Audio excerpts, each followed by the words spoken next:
My son installed a smart home security system in my house on Father's Day. He said it was for my safety. 3 weeks later, my son-in-law found something hidden in the software that made his hands shake. He looked at me and said, "Dad, someone has been watching you, listening to you, recording everything." I thought he was exaggerating. I thought there had to be an explanation. But when I discovered what my own son had been planning for months, I realized that Father's Day gift was never about keeping me safe. It was about making sure I had nowhere to hide when they came to take everything. If this story resonates with you, please hit that like button and subscribe to stay connected with more real-life tales of betrayal and justice. Drop a comment below telling us where you're watching from. Quick note, while some details have been changed to protect privacy, the lessons and warnings in this story are very real. Any similarity to actual names or places is purely coincidental. I turned 71 on a Thursday in early June, and the summer had finally arrived in Burlington after one of those stubborn Ontario springs that refuses to let go. I woke up in the house my wife Patricia and I had bought 43 years ago, the same house where we raised our children, celebrated anniversaries, and weathered every storm life threw at us. Patricia passed 3 years ago, breast cancer, 18 months from diagnosis to the end. Some mornings I still reach for her side of the bed before I remember. The coffee maker clicked on at 6:30. I'd programmed it to do that because Patricia always had coffee ready when I came downstairs, and I couldn't bear the silence of a kitchen without that familiar sound. I poured myself a cup and stood at the window, watching the sun climb over the neighbors' rooftops. At my age, mornings feel like small victories. My phone buzzed on the counter. A text from my son Gregory. "Happy birthday, Dad. Coming over this afternoon with a surprise. Hope you're free." Free. As if a 71-year-old widower living alone had a packed social calendar. Gregory arrived around 2 o'clock with his wife Amanda. They came through the front door carrying boxes, smiling wide, that particular kind of smile that felt rehearsed even then, though I didn't want to admit it. "Dad, we've been worried about you," Gregory said, setting down a large box on the kitchen table. "Living alone at your age. We wanted to do something to help you feel more secure." I looked at the boxes. Smart home equipment. A video doorbell system, indoor cameras, a voice-activated speaker, motion sensors for the doors. The packaging promised peace of mind. 24-hour monitoring, the ability to check on your home from anywhere. It must have cost them $2,000 at least. "This is too much," I said. "I don't need all this." Amanda put her hand on my arm. She had a way of touching you that felt both intimate and clinical, like a nurse taking your pulse. "Harold, we'd feel so much better knowing you're safe. You can see who's at the door without getting up. If anything happens, help is just a voice command away. We'll set it all up for you," Gregory added. "You won't have to do anything." They spent the next 3 hours installing cameras, connecting devices, running wires. I made sandwiches and watched them work, feeling both grateful and somehow diminished. When did I become someone who needed to be monitored? "There," Gregory said finally, wiping his hands on his jeans. "All done. The app is on your phone. You can see all the camera feeds, talk to visitors at the door, even lock and unlock the house remotely." He showed me how to use it. The interface was simpler than I expected. I could see my front porch in crisp detail, my living room from 2 angles, even the backyard where Patricia's garden still bloomed every spring. "Thank you," I said, and I meant it. "This really is thoughtful." Gregory hugged me. "You're our dad. We want to take care of you." After they left, I walked through the house, looking at the little black cameras mounted in corners, the sleek doorbell with its glowing ring, the smart speaker sitting on my kitchen counter. The house felt different, safer, I told myself, protected.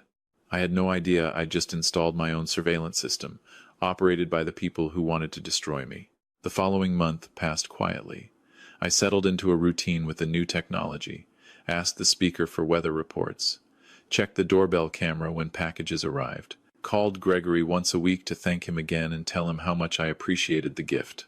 In July, my daughter Rebecca flew in from Calgary for a visit. She'd moved out west 20 years ago, married a man named Nathan Brooks, who worked in cybersecurity for one of the big oil companies. They had good lives out there, though I wished the distance wasn't so great. Nathan came with her this time. He was 48, tall and quiet, the kind of man who listened more than he spoke. We'd always gotten along well. He reminded me of myself at that age, methodical and thoughtful, more comfortable with systems than small talk. "Nice setup," Nathan said, looking at the cameras and the doorbell. "When did you get all this?" "Gregory and Amanda installed it for Father's Day. Birthday present, really. I turned 71 in June." Nathan nodded slowly, but something in his expression shifted. That subtle change you notice in people who know things you don't. "Mind if I take a look at the configuration?" Professional curiosity. "Go ahead."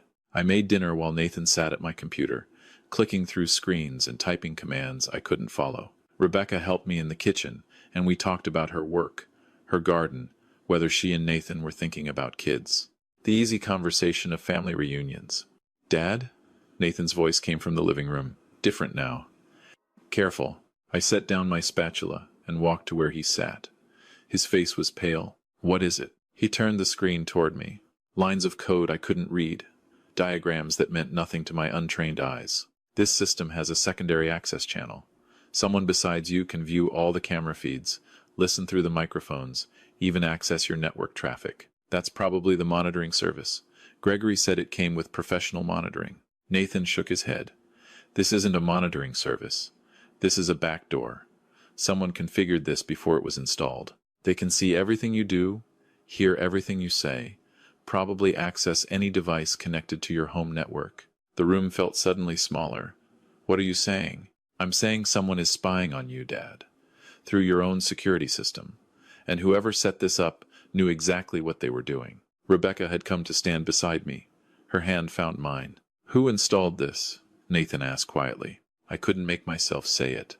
Couldn't form the words. "My son. My firstborn child. The baby I'd held in the hospital 47 years ago, promising Patricia I'd protect him forever." "Gregory," Rebecca said.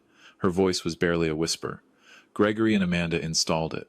Nathan's jaw tightened. He looked at me with something between sympathy and resolve. "We need to call the police." I wasn't in my living room anymore. I was standing in the backyard on a summer evening 30 years ago. Gregory was 17, home from his first year at university, helping me rebuild the deck that had finally rotted through. We worked side by side in comfortable silence, the way men do when words aren't necessary. "Dad," he'd said, driving a nail with the easy confidence of youth. "Thanks for always being there. I know I don't say it enough." "You don't have to say it.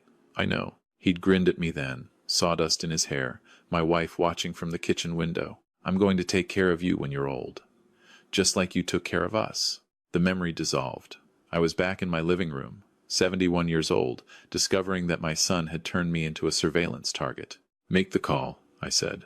Detective James Kowalski was in his early 50s, broad-shouldered, with the weathered face of someone who'd spent decades seeing the worst of human nature. He met us at the Hamilton Police Service's Financial Crimes Unit 2 days later. Nathan had documented everything he'd found, organized it into the kind of report that investigators could actually use. Kowalski reviewed the materials carefully. He asked Nathan technical questions that went over my head, nodded at the answers, made notes in a small leather notebook that looked like it had seen better days. "Mr. Bergman," he said finally, turning to me, "your son-in-law is correct. This system was configured as a surveillance tool before installation. Someone has complete access to your home environment. Audio, video, network traffic." He paused. "This isn't amateur work. This is deliberate and sophisticated." "What does that mean?" "It means someone is gathering intelligence on you. Your routines, your communications, your financial activities." He leaned forward. "Mr. Bergman, do you have significant assets? Property? Investments? Insurance policies?" I thought about it. Patricia and I had been careful with money. 40 years as an accountant taught me the value of planning. The house was worth close to $2 million in today's market. We had investments, retirement savings, a pension from my years at the firm, and yes, life insurance. $800,000, split between my 2 children. "I'm comfortable," I said. "Not wealthy, but comfortable." Kowalski nodded like he'd expected exactly that answer. In my experience, when family members install surveillance on elderly relatives, there's usually a larger scheme in motion. They're gathering information for something. Elderly relatives. The word stung. When did I become elderly? When did I become someone to be managed and exploited? What kind of scheme? financial exploitation, power of attorney abuse, guardianship fraud. He listed them methodically. Someone wants control of your assets, and they're building the foundation to take it. Nathan spoke up. Can you investigate without tipping them off? That's exactly what we need to do. Mr. Bergman, I'm going to ask you to do something difficult. I need you to act normal. Keep using the system as if nothing has changed. Let them think their surveillance is still secret. You want me to pretend I don't know. I want you to protect yourself. Give us time to find out what they're planning. Can you do that? I looked at Rebecca, at Nathan, at the detective who'd seen this story play out too many times before. I can do that. I drove home that evening with a weight in my chest I hadn't felt since Patricia's diagnosis. The house looked the same as always. Patricia's roses blooming by the front door, the fresh paint I'd applied last spring. But now I saw the cameras differently. They weren't protection. They were eyes, watching me, recording me, reporting back to my son. That night I sat in my living room and talked to myself. Not loudly, just conversational, the way old people do when loneliness becomes a permanent companion. Been thinking about the house? I said to no one, knowing someone was listening. Getting harder to keep up with everything. Maybe I should think about making some changes. Getting my affairs in order. The words tasted like betrayal. I was setting a trap for my own child. The next morning, I added more bait. Standing in the kitchen, phone nearby, I muttered about forgetting appointments.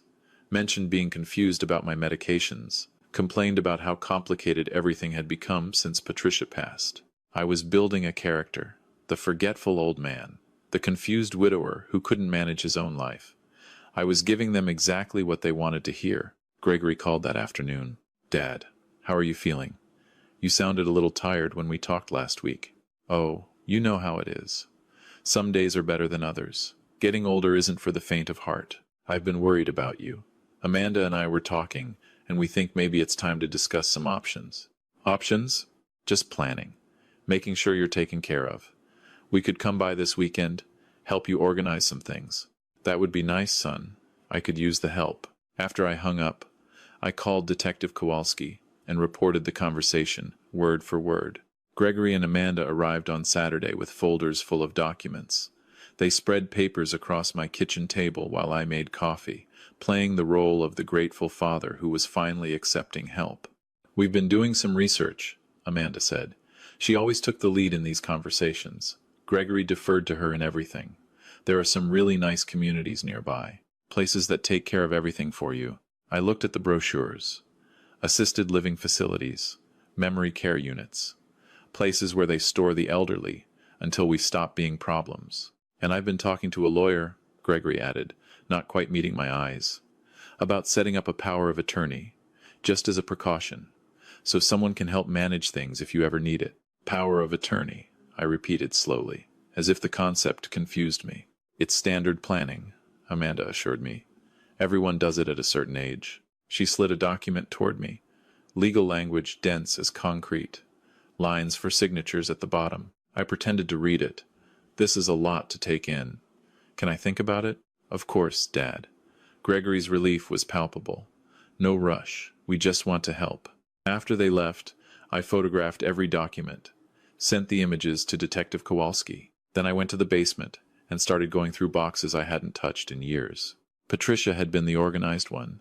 Every important document filed and labeled, every receipt saved, every record preserved. After she passed, I couldn't bring myself to disturb her system. It felt like erasing her. Now I went through everything methodically. Insurance policies, tax returns, bank statements, property records, years of accumulated paperwork, the financial archaeology of a lifetime. I found it in a box of miscellaneous documents, wedged between old medical records and expired warranties. A folder that didn't match Patricia's careful system. No label, just plain manila. Inside were papers that stopped my heart. Capacity assessment forms with my name and information, but with symptoms I'd never experienced. Memory loss, confusion, inability to manage daily activities. The boxes were checked in pencil, as if someone was practicing for an appointment that hadn't happened yet. Guardianship petition templates. Ontario government forms for having someone declared incapable. My personal details already filled in. Financial summaries. Printouts of my bank accounts. my investment portfolio, the deed to my house. Information I'd never shared with anyone except my financial advisor. And at the bottom, a handwritten timeline that made my hands tremble. The handwriting was Gregory's. I'd been reading it on birthday cards for 47 years. Phase 1, install monitoring system. Establish baseline patterns. June. Phase 2, document signs of confusion. Build case for incapacity. July, September. Phase 3, get POA signed. Present as routine planning. October. Phase 4, file guardianship petition, medical assessment. November. Phase 5, assume control. Liquidate assets. December, January. At the bottom, a note in different handwriting. Amanda's. D says we need to move faster. His health is too good. Find ways to make him seem worse. Check medication options. D. Derek. I'd heard Amanda mention the name once. A friend from her business network. Someone who knew about financial planning. My son had written a step-by-step plan to erase me. My daughter-in-law was looking for ways to make me appear sicker than I was. And someone named Derek was orchestrating the whole thing. I stood in that basement for a long time, holding papers that proved my own child wanted to destroy me. Then I called the detective. I found everything, I said. The whole plan. Detective Kowalski moved fast after that. Within a week, his team had identified Derek Hollis, Amanda's financial advisor friend.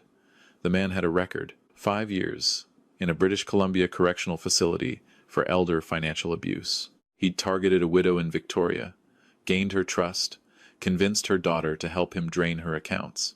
Nearly $300,000 before he was caught. He's a specialist, Kowalski explained when we met at the station. Finds families with elderly relatives and significant assets, usually recruits someone close to the target. A child who's in financial trouble, who can be convinced that exploiting their own parent is somehow justified. Is my son in trouble, financially? Kowalski nodded slowly. We've been looking into their background. Gregory and Amanda opened a restaurant in Mississauga 4 years ago. High-end place. Expensive location. It failed within 18 months. They're currently carrying over $400,000 in debt. Credit cards maxed out. Second mortgage on their house. Collection agencies calling. $400,000. My son was drowning in debt, and he'd never told me. Would I have helped if he'd asked? I said, more to myself than to Kowalski. Of course I would have. He's my son. That's what makes this crime so insidious, Mr. Bergman. People like Derek Hollis convince their accomplices that asking for help isn't an option. That taking is easier than asking. That the elderly parent won't miss what they never knew they lost. What do we do now? Now we set the trap. The plan was simple. I would continue playing the confused old man. Gregory and Amanda would push for the power of attorney signing. When they brought me to the lawyer's office, police would be waiting. But first, we needed evidence of conspiracy. Evidence that connected Derek Hollis to the scheme. I went home and continued my performance. More muttering about confusion. More complaints about being overwhelmed. I let the house get messier than Patricia would have ever allowed. Left dishes in the sink. Forgot to water the garden. Gregory called more frequently now. Dad, you sound tired. Are you taking your medications? Dad, have you been eating properly? Dad, we really should finalize those documents. Each call was recorded. Each conversation logged. The web was building. Then Kowalski called with news that changed everything. We intercepted a conversation between Amanda and Derek Hollis. I need you to hear this. He played the recording through the phone. The audio was slightly muffled, but clear enough. Amanda's voice. He's going to sign next week. Gregory's taking him to the lawyer on Thursday. Derek's voice, smooth and professional. Good. Once you have power of attorney, move quickly. The guardianship petition should be ready to file within days. We'll need the medical assessment, but I have a contact who can expedite that. What about his daughter? She visits sometimes. She lives in Calgary. By the time she realizes anything is wrong, it'll be done. These things move fast when you have the right paperwork. A pause. Then Amanda again, her voice lower. What about the insurance? $800,000 is a lot of money. Derek laughed. One step at a time. Let's get control of the assets first. The insurance is a long game. What does that mean? It means elderly people in care facilities have accidents all the time. Falls, medication errors. Nobody looks too closely. The recording ended. I sat in my empty kitchen, listening to people discuss my life, as if it were an inventory to be liquidated. Discuss my death, as if it were just another transaction. They're talking about killing me, I said. We have enough for arrests now, Kowalski replied. But I want to catch them in the act. The signing on Thursday. Can you go through with it? I thought about Gregory, about the boy who'd helped me build the deck, the teenager I'd driven to hockey practice in frozen January mornings, the man who'd held my hand at Patricia's funeral and told me we'd get through this together. That man wanted me dead. I'll be there, I said. The lawyer's office was on the second floor of a professional building in downtown Burlington. Gregory drove me there on Thursday morning, making small talk about the weather, about sports, about nothing that mattered. Amanda sat in the back seat, reviewing documents on her phone. You're doing the right thing, Dad, Gregory said as we walked to the elevator. This will make everything so much easier. The reception area was quiet. A young woman led us to a conference room where a man in an expensive suit was already waiting. He introduced himself as Richard Pemberton, attorney at law. Mr. Bergman, he said warmly, so glad you could come. Your son has told me so much about you. I wondered how much Derek Hollis was paying him to participate in this fraud. We sat at the conference table. Pemberton spread documents in front of me. Power of attorney forms, healthcare directives, banking authorizations, everything someone would need to take complete control of another person's life. Now, Mr. Bergman, if you'll just sign here, and initial at the bottom of each page. I picked up the pen, looked at the papers, looked at my son's expectant face. Before I sign anything, I said quietly, I'd like to understand exactly what these documents allow. Gregory's smile flickered. Dad, we've been over this. It's just standard planning. Have we been over it? Because I don't remember agreeing to make you the sole beneficiary of my life insurance. I don't remember agreeing to the guardianship petition you've already prepared. And I certainly don't remember agreeing to let Amanda's friend Derek Hollis plan my eventual death. The silence that followed was absolute. Pemberton's face drained of color. Amanda's hand froze over her phone. Gregory stared at me as if I'd grown a second head. Dad, I don't know what you're talking about. The conference room door opened. Detective Kowalski walked in, followed by 4 uniformed officers. Gregory Bergman, Amanda Bergman, Richard Pemberton. You're under arrest for fraud, conspiracy, and elder abuse. You have the right to retain and instruct counsel without delay. Gregory stood up so fast his chair crashed backward. This is insane. Dad, tell them this is a mistake. I looked at my son, at the panic in his eyes, at the man he'd become. It's not a mistake, Gregory. I've heard everything. The phone calls with Derek, your plans for my house, my savings, my insurance. I know about the timeline you wrote. I know Amanda was looking into ways to make me seem sicker. I know Derek talked about accidents in care facilities. Gregory's face crumpled. Dad, please. We were desperate. The debt was crushing us. Derek said this was the only way. The only way was to ask me, I said, my voice breaking despite my best efforts. The only way was to trust me. I would have helped you, Gregory. I would have given you anything you needed. You're my son. I couldn't ask. He was crying now. I couldn't let you see what a failure I was. Derek said you'd never miss it. He said by the time you realized anything, by the time I realized anything, I'd be dead in a nursing home. The officers took his arms. Amanda had gone completely silent, her face a mask of calculation even now. Daddy, Gregory said as they led him toward the door, the words strange in the mouth of a 47-year-old man. I'm sorry. I'm so sorry. I wanted to say something. Wanted to offer comfort, forgiveness, something a father should offer his child. But all I could think about was that recording. Amanda's voice asking about the insurance. Derek's voice explaining how elderly people have accidents. I said nothing. They led him away. They arrested Derek Hollis that evening at his apartment in Toronto. He tried to claim he was just a financial advisor, that he had no idea what Gregory and Amanda were planning. The evidence said otherwise. The man had been targeting vulnerable seniors for over a decade. My family was just his latest project. The investigation took months. Forensic accountants traced the money. Digital specialists recovered deleted communications. Witness after witness came forward as Kowalski's team uncovered the full scope of Derek's operation. At least 12 families had been victimized over the years. 3 elderly people had died under suspicious circumstances in care facilities Derek had recommended. The trial was in February. I attended every day. I needed to see it. Needed to understand how the little boy I'd raised had become a man capable of plotting his father's destruction. Derek Hollis received 15 years in federal prison, multiple counts of fraud, conspiracy, and under new charges filed midway through the trial, 3 counts of criminal negligence causing death. The judge called him a predator who exploited family bonds for profit. Amanda received 4 years. She'd been Derek's active partner, recruiting her husband, researching methods to make me appear incapable, coordinating the technical surveillance. Gregory received a suspended sentence. 3 years of probation. Full cooperation with investigators had helped his case, as had his lack of prior criminal record and his obvious remorse. The judge acknowledged that he'd been manipulated by Derek and Amanda, though she made clear that manipulation was not an excuse. "You chose to betray your father," she said. "That choice has consequences." I filed a restraining order afterward. No contact, no calls, no letters. I changed my will, my insurance beneficiaries, my power of attorney.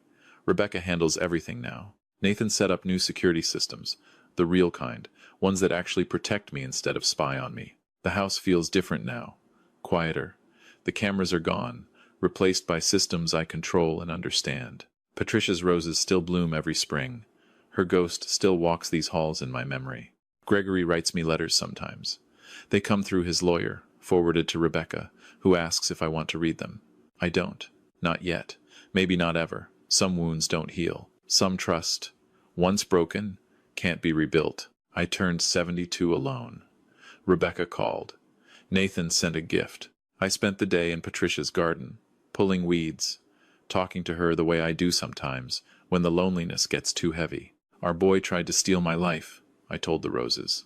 Our boy wanted me dead.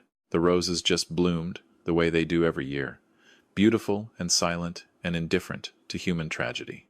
If you've stayed with me this far, I need to share something important. I'm not telling this story for sympathy or revenge. I'm telling it because it could happen to anyone. Elder financial abuse is one of the fastest-growing crimes in Canada. According to the Canadian Anti-Fraud Centre, seniors lose hundreds of millions of dollars every year to fraud, and much of it is committed by family members. The people we trust most are often the ones who hurt us worst. Here are the warning signs I wish I'd recognized earlier. Pay attention. They might save you or someone you love. First, be cautious of expensive gifts that give others access to your home or information. Smart devices, phones, computers, security systems. If someone else controls the setup, someone else might control what it does. Always have an independent expert review any technology installed in your home. Second, watch for family members who suddenly show increased interest in your finances. Questions about your accounts, your investments, your property, your insurance. These questions might come from genuine concern. They might also be reconnaissance for something darker. Third, notice if someone starts suggesting you're confused, forgetful, or incapable. This might be honest observation. It might also be someone building a narrative to use against you. Document your own capabilities. Keep records of your decisions and activities. Fourth, never sign documents you don't fully understand. Power of attorney is a powerful tool. In the right hands, it protects you. In the wrong hands, it can destroy your independence, your finances, your life. Always have documents reviewed by an independent lawyer, one you choose yourself. Fifth, be wary of anyone who discourages you from talking to other family members or professionals. Isolation is the predator's greatest weapon. Stay connected, stay visible. Stay in touch with multiple people who care about you. Sixth, trust your instincts. If something feels wrong, it probably is. That uncomfortable feeling in your gut might be your mind recognizing a threat before your heart is willing to accept it. Seventh, know that it's never too late to ask for help. Police, lawyers, doctors, social workers, trusted friends. Help exists. You don't have to face this alone. Finally, remember that financial desperation can make good people do terrible things. This doesn't excuse betrayal, but it helps explain it. If someone in your family is struggling, try to create space for them to ask for help before they decide that taking is easier than asking. My son made his choices. I've made mine. We may never speak again. Some nights I still dream about that 17-year-old boy on the deck, telling me he'd take care of me when I got old. I wake up reaching for a past that doesn't exist anymore. But I'm still here. Still in my home, still free, still myself. That's something. Maybe that's enough. If you're watching this video, wherever you are, learn from my story. Protect yourself. Protect the people you love. And remember that sometimes the greatest threat comes gift-wrapped, installed by someone who calls you dad. Stay safe out there. And thank you for listening to an old man who learned too late that trust can be a weapon, but who learned in time to save his own life.